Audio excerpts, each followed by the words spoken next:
This gets asked of comedians every day, and you're like, you really are making it seem like it's such a huge thing. And this seems you're like, if it's okay, let's talk about stand up. Yeah, totally.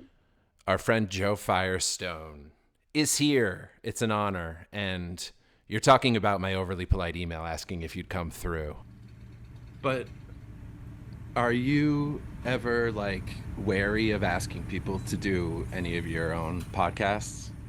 Yeah, but that's because it's like torture. Like, but yours is going to be, it's already, I know it's going to be very laid back and easy. This is a great podcast.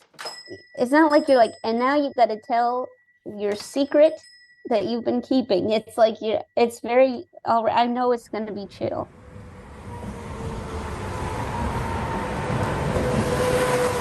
I also know some people, when I ask, think that I'm going to give them an assignment because some pods, when you're a guest, they ask you to do homework. For sure. They're like, can you listen to 6 episodes? You're like, six, but they're all 3 hours long. They're like, yeah, that'll be just enough to know.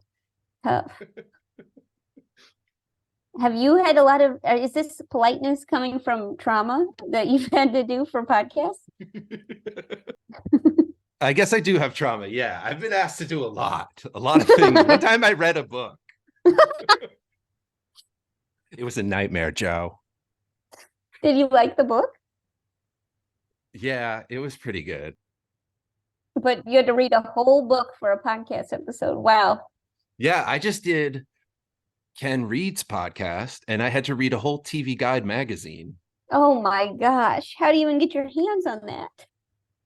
Oh my gosh, do you know about this? He has every TV Guide magazine and then he scans it and sends it to you. You know what?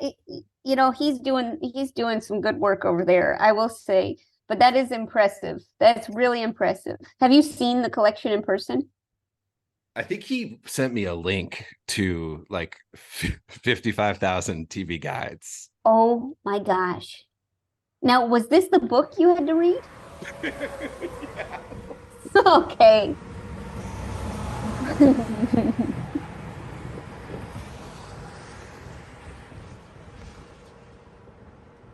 But, you know, I'm just so happy you're here. Thank you, Joe. It's good to see you. It's good Good to to see connect with you. people.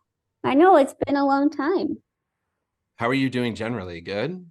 I want to know, when does Singles Retreat come out, or is it out already? No, it's not out. I think it's going to come out soon. It's really very short. I'd say it's 15 minutes and 45 seconds if I had to guess. I am so looking forward to it. How's life though? Are you doing stand up? I'm doing a little bit of stand up. The last two big shows I've done have been outdoor shows that are free for the New York City public, and that has discouraged me in a way that I didn't think was possible. And so I am, very eager to say no, I'm no longer doing stand up now because it was um I just don't think to have the kind of ability to wrangle a free New York City audience outside is just something I don't think I could take a million classes. Never have it. That's something you have to be born with. It's an amazing skill, and I don't have it. It's been painful. I think I can empathize because I did New York City outdoor shows. One comes to mind that was for like a Greenpeace org, but it was one of the worst experiences of my life. Like you said, don't you kind of end up questioning like if you'll ever perform stand up again? Yeah, for sure. For sure. I've been questioning that very thing. And I think that now I see shows coming up, not a ton, but enough where I'm dreading all of them. I think, oh, well, those people will come back. It's like a horror movie. They're coming back. They're going to come back to everything, refuse to pay, sit with their children, leave in the middle. Scared. I'm scared of them. Well, that's the thing too, is like how much do you dread then being asked again to do another outdoor show? I'll say yes. I know I'll say yes. You're not going to say no to Greenpeace. You're not going to say no to that because you're a good person. But it's, you have to know that it's going to be, it's not, it's just you're looking with the sun. You're able to see the faces of people who resent you. And that is hard. Over 100 people come out for free comedy to hate it.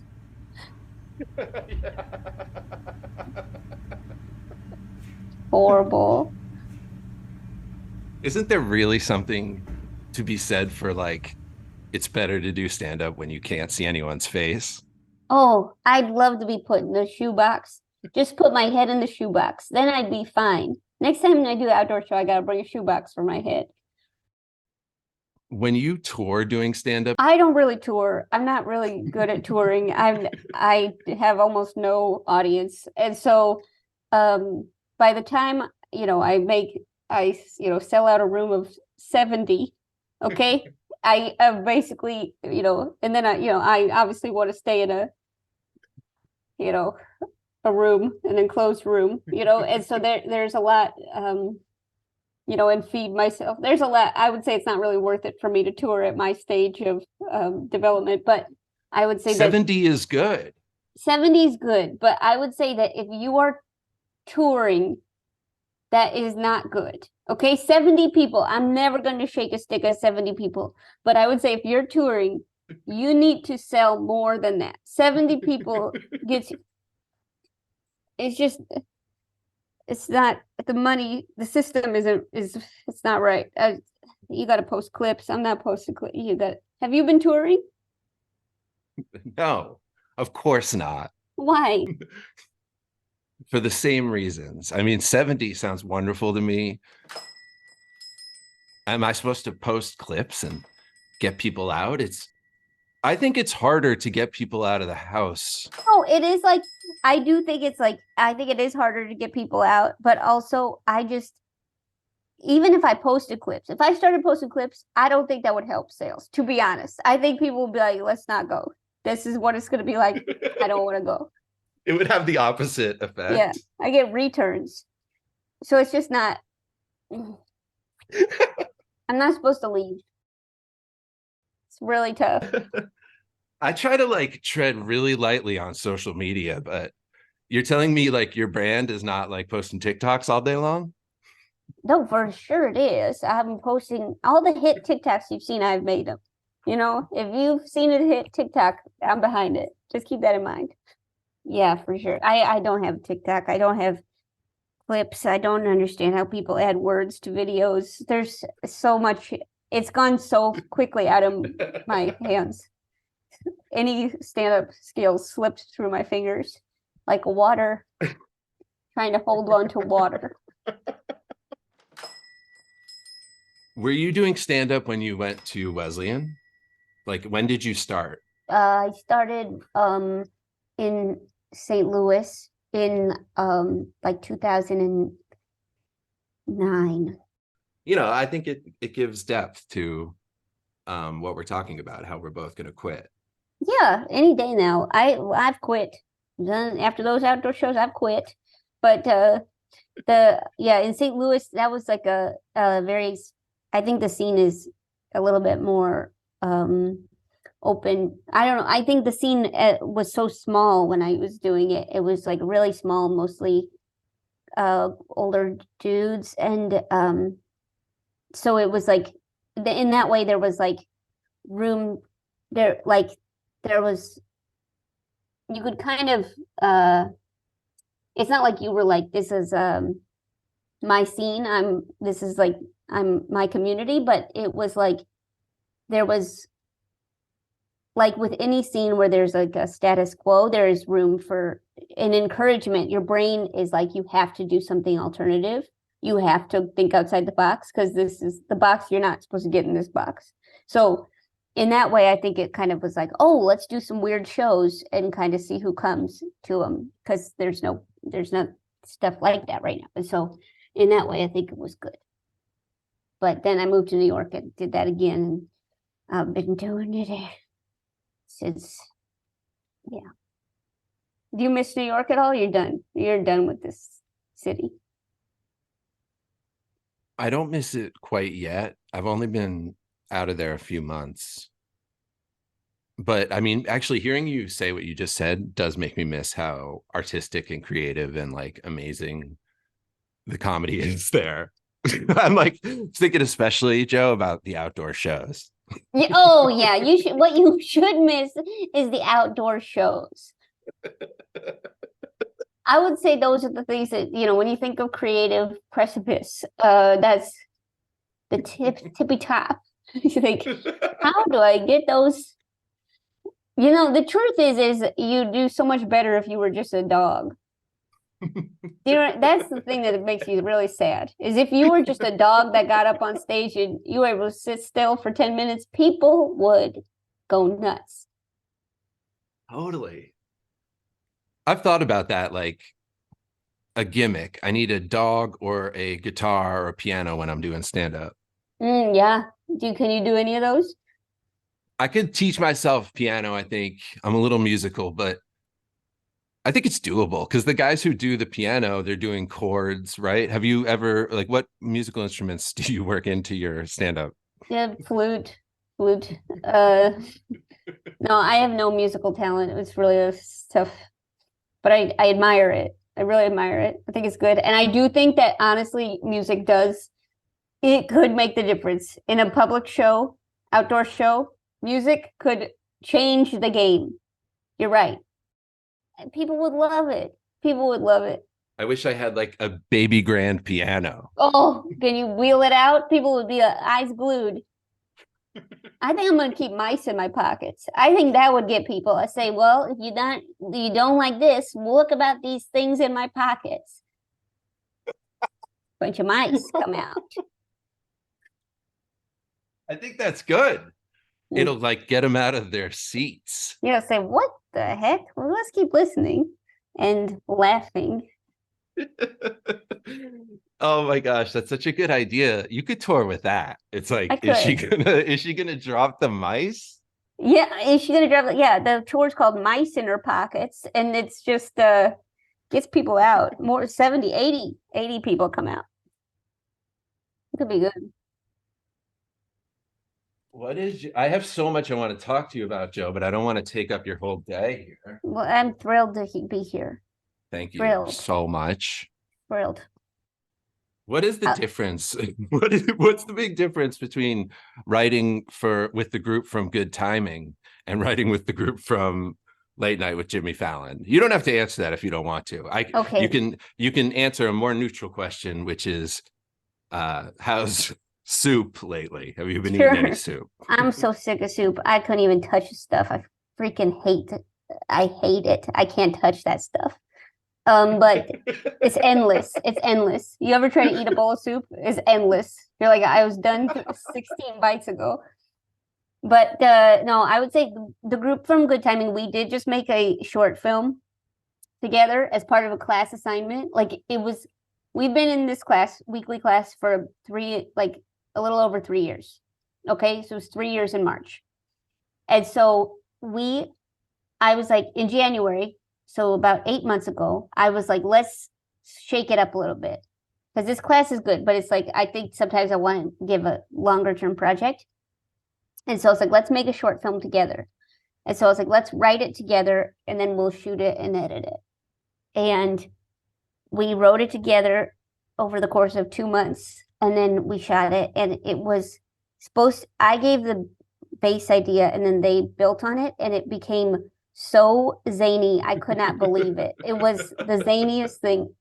The two people had accents in ways I did not expect. Okay. And like really beautiful stuff going on. And one woman gave a live birth. Okay. And it was incredible. I thought, how did we get here? But, if we write with 22 people, you're going to get there. How do you do that? Do you break out into groups, and are you often surprised by how zany or raunchy it gets? Yeah, but I think what we did, so the base idea was a staring contest. So it was like the the senior center was going to have a staring contest, right? And that's like they had a staring contest every year. It was going to be a mockumentary about that. And so I love then, it. it's kind of like the group kind of is like, oh, everyone gets to come up with their own characters. And then like trying to figure out what's the story that links all of them together. That was like a little bit more happened in I'd say in post, but I would say that in general, this woman, Sarah Jacobson, was the editor, and she just like volunteered online. And then like she was like, I gave her all the footage. She was like, oh my God. And then and then she did it. She made it, it all made sense. Wow. Were you a part of that process? Did you sit with her at all? I would like give notes, but she mostly like the main note I had was just like make sure everybody has like a moment. And she's like, got it. And then like from there we were like, she's like, okay, here's the story. And the story, I would say, it has a beginning, middle, and end. It really does. So you can't say that. You can't say it doesn't. But it is a wacky short. It is wacky, wacky, wacky. One contestant breathes fire. So yeah, there's a Wait, lot. Jo, you were directing, correct? Yeah, I guess in a loose sense, yeah, I was directing. So like it was not like traditional film directing. Oh, definitely alternative film directing. It was like, it was basically just like trying to figure out, like at one moment we had everybody break out into a church hymn, and that's just what we had to do. You know what I mean? We just had to do that because that was part of it. One woman wanted to be the music director, and then we realized we didn't have a song for her to lead everybody in, and then she knew a church hymn, so we did that. It was like, it's pretty wild. I'll send it to you. It's pretty out there. And I would I say would be that honored. at a place like the Tonight Show, I'd say it probably wouldn't get that wacky, right? It would probably, maybe it would get one of those things would happen, but maybe not all of, I'd say it'd be a little bit more, the joke would be, defined, contained, done 3 times, maybe 4, you know what I mean? Figured out, a little more precision, but that's not necessarily better. That's just, it's a little cleaner, but Like it's more of like a science at the Tonight Show, and then is is writing Singles Retreat the complete other opposite end of the spectrum, kind of. I would say, yeah, I'd say for sure. And you kind of, you say like with Singles Retreat, I wrote that one and then they kind of improvised based on it. And it was like, I don't know why I even write anything. Whatever that comes out of their mouths is better than anything I've. So they did a good job with that. Do your students of stand-up, do they end up coming out and seeing your live show? I see some of them. Yeah, I've seen some of them do stand up. Some of them are like more active in the scene. Are any of your students from Good Timing now like running clubs? I wouldn't say that anyone is, in charge of a club, but I would say that even before, I think because Good Timing happened in the middle of the pandemic, if they were going out before, I didn't know about it because like nobody was going out. But then I know that since I've only known them through the pandemic, I know that they are going out more now, that it's safer. But there's some pretty active people. What's that word that is like indefatigable? Oh yeah, like In kind of a determination. Yes. Indefatigable? What is that word? Yeah, that word. I think that describes a lot of them. If you can say that word, that's you describing them. That's your challenge for today. Hard word. Too many syllables.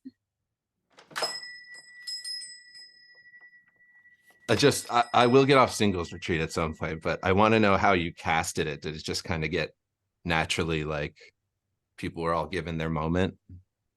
I think we had 3 days to shoot, and so I needed to give some people more lines than others. But I figured that we had one day where everybody was there. It was in the Poconos. We shot it in the Poconos. Oh, right. And I'm familiar with that beautiful area of the Are country. you really? Did you go there ever? Yeah, every summer. Are you serious? To that romantic Yeah. hotel? To one of them. I think there's multiple. Not the one you're thinking of, because I think I might know.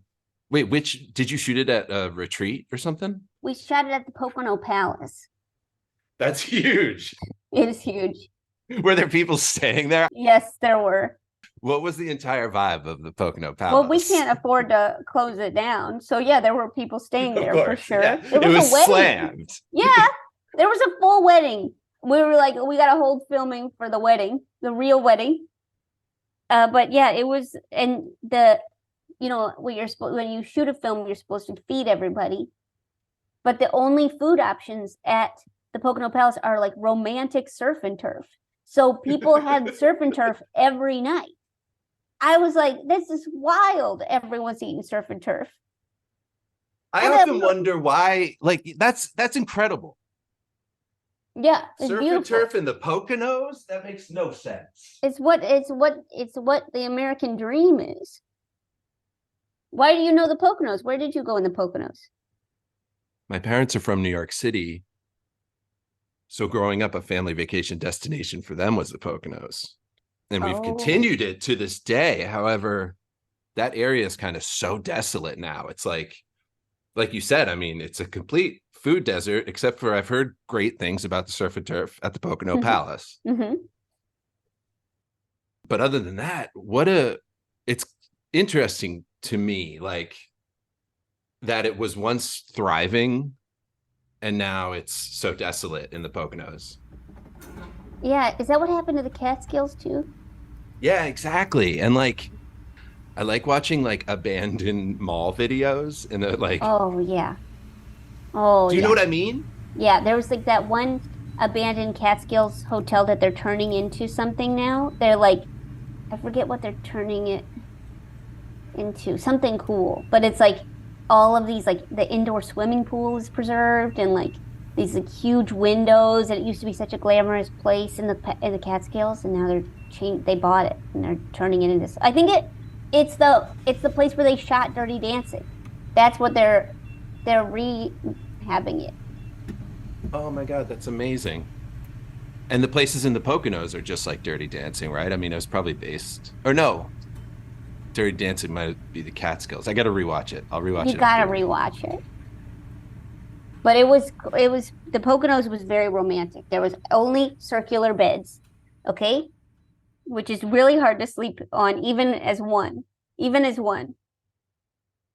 then there was only heart-shaped tubs, and it was just the most romantic place I've ever seen.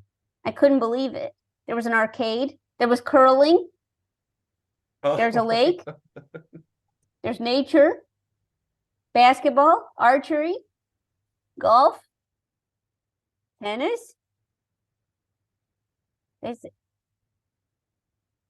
It's great. There's great nature. They say basically in the Poconos are like, if you're not banging, there's other activities. That's like their whole thing. It's amazing. Yeah, I never got that.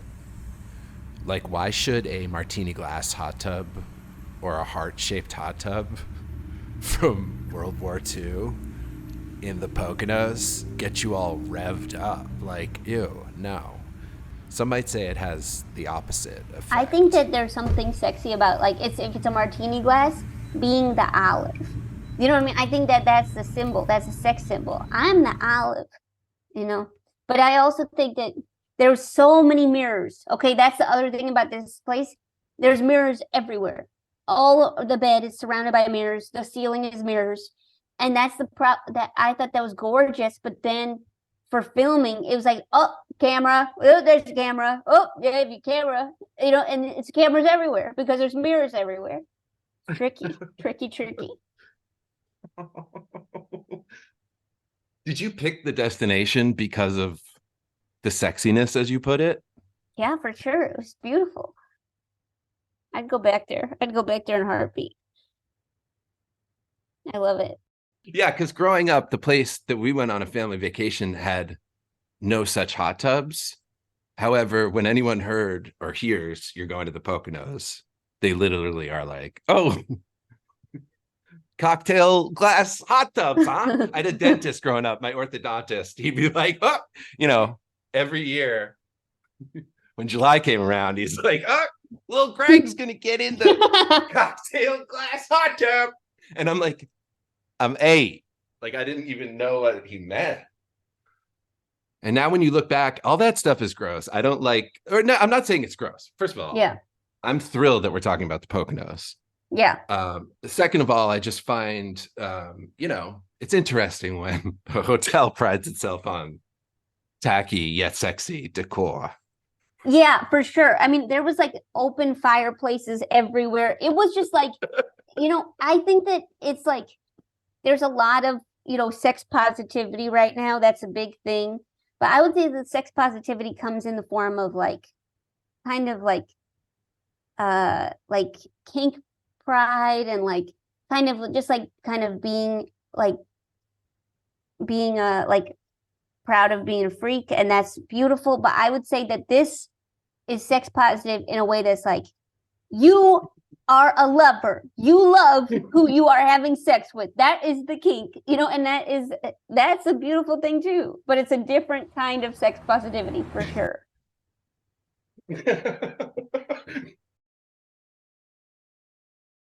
And like, I'm just not even a mirror person in general. Like, why did they put mirrors on ceilings? Because you're trying to create cruelty. That's the only thing I can imagine. It's like, can you seeing the things God never wanted you to see from different angles, the angles you never thought possible. Mirrors. Wait, how serious are you that you would go back and vacation in the Poconos? Like, I feel like if you were going to do it, you could have done it by now. Like, it's not out of the realm of, you're like, I hope to get back there. Because it is a nice area. I always say, if I ever win the lottery, like the Powerball big one, the very first thing I do after I win is take 18 months and just travel around the Poconos.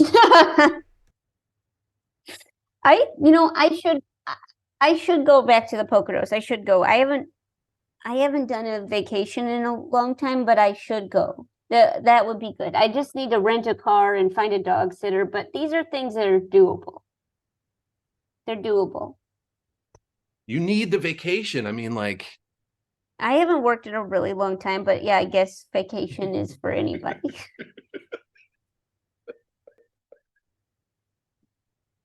How is your dog? He's doing really good. He's curled up, laying over there. I don't know if you can see him, but no, he's kind of blending into the pillows. He's like the gray thing that's not a pillow. Yeah. Thank you. That's our first dog guest. Oh. No, sadly, no. The place where I live now, everyone has a pet. Like, we stand out for not having a pet. So that is my shame. Hey, Jo, good talking to you.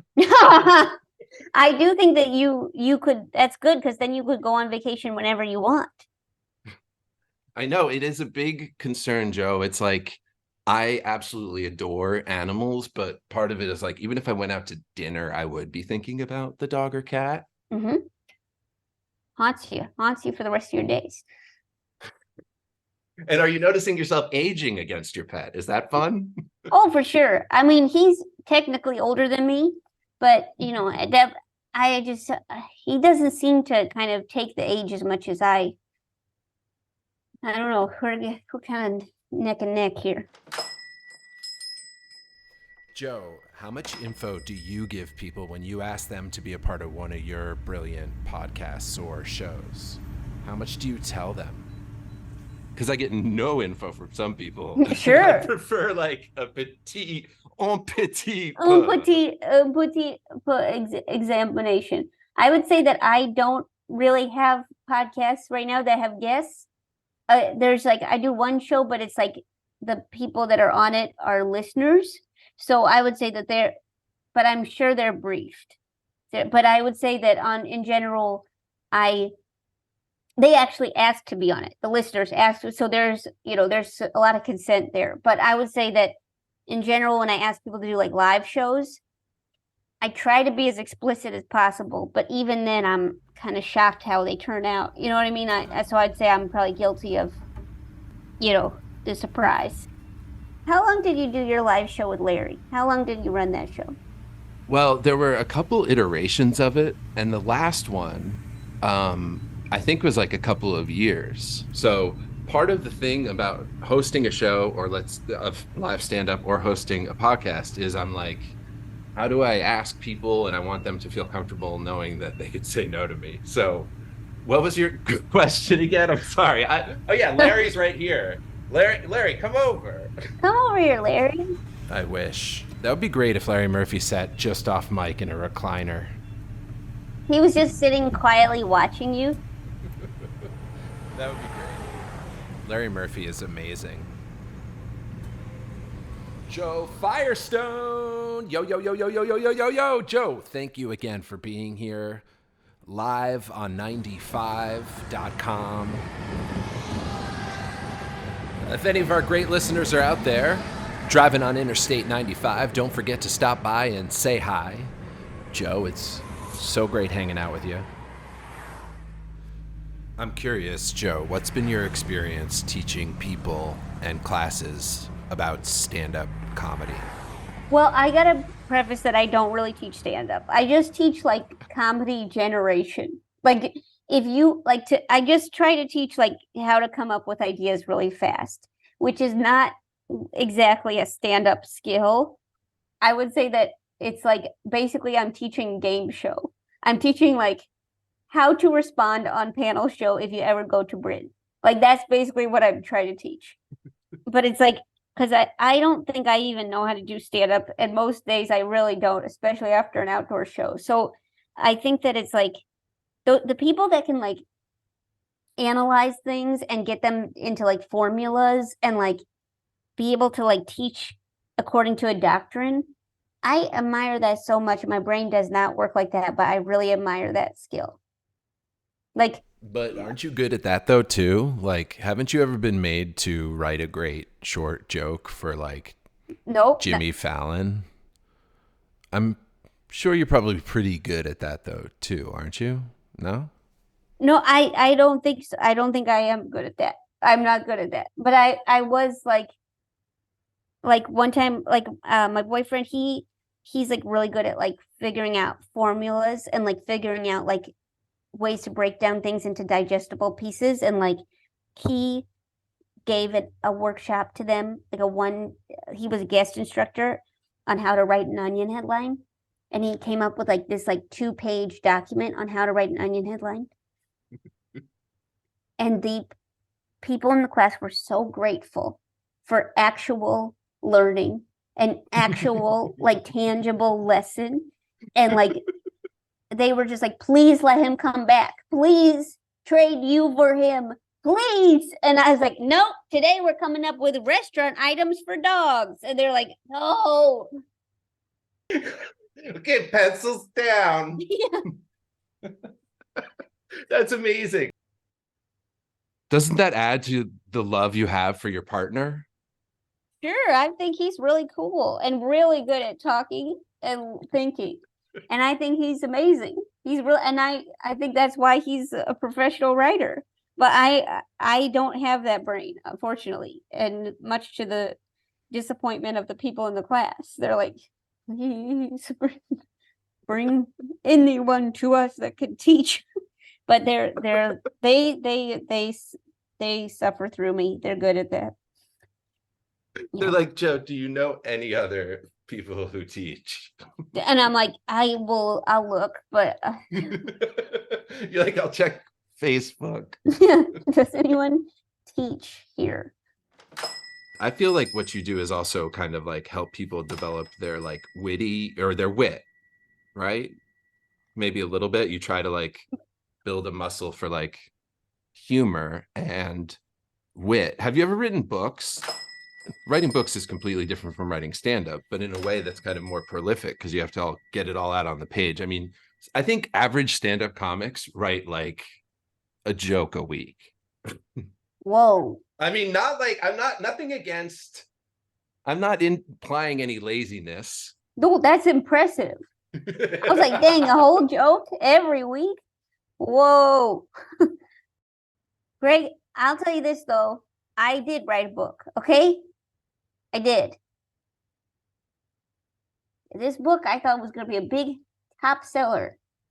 I thought I'm going to be fighting off editors, fighting off book agents. Turns out nobody fucking wanted this thing. Wrote a whole damn book. Had to self-publish. Only choice. Had to self-publish. Cost thousands of dollars. Riddled with typos. Huge plot points gone. Huge holes throughout. Can't stop it. Have to sell it. Have to put it out. Horrible. Oh, Joe, isn't it free to self-publish? No, not the way I did it. What did you spend on like marketing? No, still haven't even paid for that. Hey, when did you publish the book? It's not out yet. It's out any second now. I'm actually fascinated by self-publishing. I mean, Should be. You should be. maybe it has long-term potential to climb the charts. Is it on, what's it on, Kindle? No.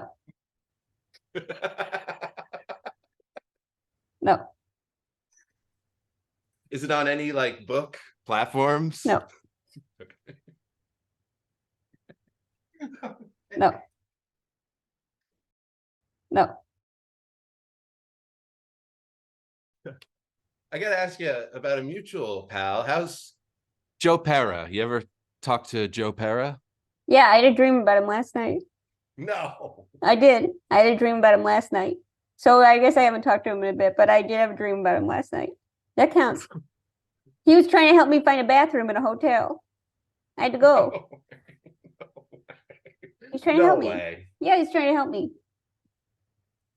It's like, Did you recognize the hotel? no, I was like, this is unfamiliar to me. He's like, I know it. Let me help you. So I think he's Was doing it pretty just good. you two? Yeah, you No, seem good. we kept running into mutual friends. But he's like, oh yeah, I'm trying to help her find the bathroom.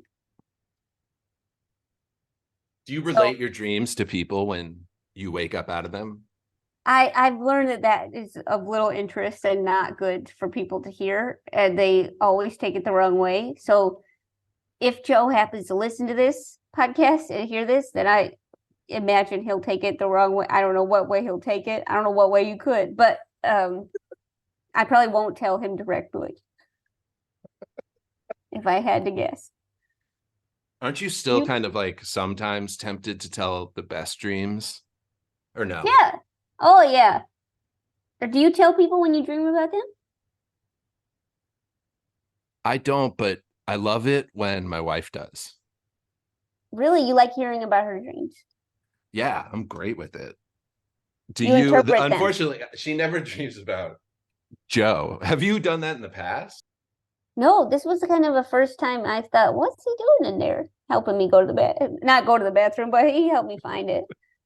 Yeah, I find it comforting when I recognize people in my dreams. I'm like, I'm like literally like hoping to go to sleep and like see some celebrity. Sure. Yeah. I say, oh, F. Murray Abraham. It's always F. Murray Abraham. Yeah, well, he's on strike. But I did meet Meryl Streep once too. In a dream? That's a great one. Was she helping you? It was kind of in passing. I just felt like she took to me so friendly that I was like, okay, she sees something in me. Oh, of course she does. And she would. And she would. You know she would. Oh, Joe, it's been so good talking to you. You too. What a treat. I loved this experience. When I think about you, I think first word, jolly. Okay? Thank you. But I'm also just like, and I have very fond memories of running into you. Yes, I remember too. Where I'm like, oh, he's a great person to run into. Yes, I think I'm remembering now. My wife and I ran into you in Park Slope, and you might have been with your mom. Yes, yeah, but so. That's so special. I love that. But I feel like you probably a lot of people think that way about you. Good guy to run into. You know what I mean? So maybe that's why you feel like you don't connect as much with people because, you're just, people are thinking, when am I going to run into Greg? Maybe you got to take a day trip to New York, walk in all the regular spots and let people, get their joys for one day. I think that'd be good. You do some community service. People will be thrilled. You'd walk away from people thinking, I made their day. That sounds great. Yeah.